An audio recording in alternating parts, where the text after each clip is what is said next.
ધરતીનો છેડો એટલે વૃદ્ધાશ્રમ. સાંભળવામાં સારું લાગે, પણ આ આપણા સભ્ય સમાજની એક વાસ્તવિકતા છે કે મા બાપ ઘરડા થઈ જાય એટલે આજના દીકરાઓ તેને મૂકી આવે છે. આજે આવી જ એક સંસ્થા વિશે વાત કરીશું જે હજારો માતા પિતાને સાચવી રહ્યા છે. એક દીકરો બનીને ખૂબ જ મોટી જવાબદારી સંભાળી રહ્યા છે એવા સામાજિક આગેવાન અને લાખો લોકોના દિલમાં રાજ કરતા મહિપતસિંહ ચૌહાણના લવાલ આશ્રમની.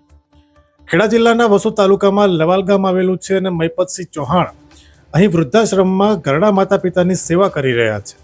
ફક્ત ઘરડા અને ત્યજી દેવાયેલા માતા પિતા જ નહીં, પણ દિવ્યાંગ લોકો અને અનાથ બાળકોનું પણ તેઓ ભવિષ્ય સુધારી રહ્યા છે અને તેઓને સાચવી રહ્યા છે.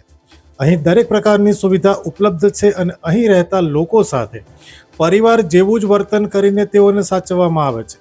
તો આવો જોઈએ મહિપતસિંહ ચૌહાણ અને ત્યાં રહેતા માતા પિતાએ શું કહ્યું. અહેવાલ કનકસિંહ રાજપૂત, મહેસાણા. મહિપતસિંહ ચૌહાણ, મહિપતસિંહ ફાઉન્ડેશન.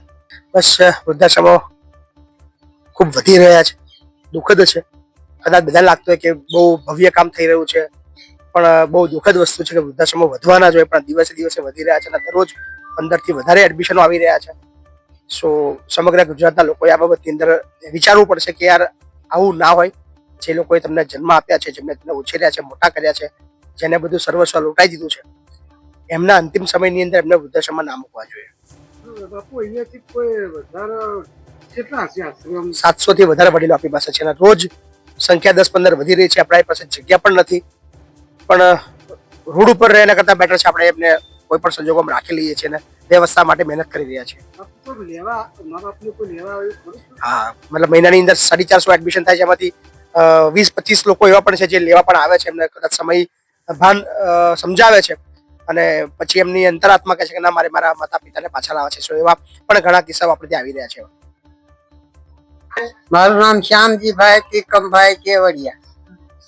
અહીંયા કેમ આવવું પડ્યું? હે, મારે કોઈ નથી, નોંધારો છો ભગવાનના આધારે, એમાં આવવું પડ્યું છે. બાપુ વિશે કોઈ કેવું તમારે? હા, બાપુ તો અમને દીકરાથી હવાયા રાખે છે. એની સેવા ને કોઈ નું પોગે એવી સેવા અમારી કરે બાપા. કેમ ખાવા પીવા, બપોરે રોંઢે ચા આપે છે, 100 વાગ્યા નાસ્તો આપે છે. પછી ઈથી અમારે શું જોઈએ? કુવા બેહવા, ગાદલા ગોદડા પાથરવા બધું આપે છે બાપુ. હા, કોઈ જાતની અમારે તંગી નથી. બાપુ અમારા માવતર છે અને એમના દીકરા છે.